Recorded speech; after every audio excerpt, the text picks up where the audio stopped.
Do you have this problem that the water drains super slow or it doesn't drain at all? Before calling the plumber, I'm gonna show you how to solve this problem using this little guy.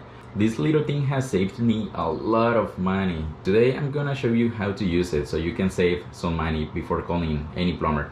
This works only for minor problems like this thing that it's not draining or if it is draining slow.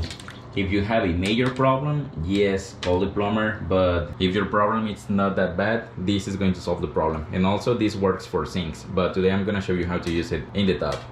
The first step is to remove this little thing. You can remove most of them just by turning. Ooh, look at this. Now we're starting to see some activity.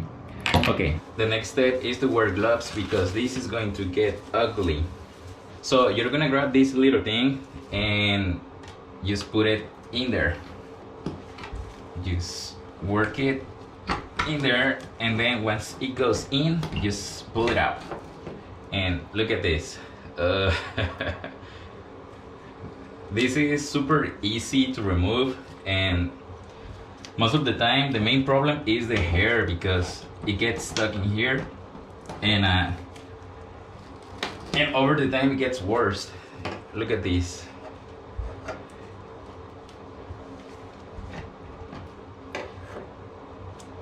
See, and this is why you should wear gloves because it gets ugly here.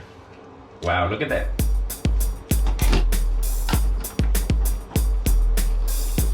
Don't eat before doing this because you're gonna regret it.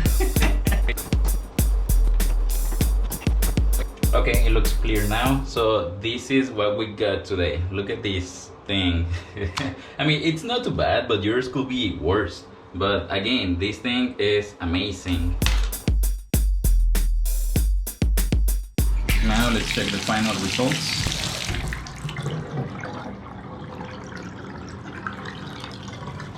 Beautiful. I'm gonna leave a link in the description below so you guys can buy one of these things. It is not going to be the exact same thing, like they have different colors, but it is pretty much the same.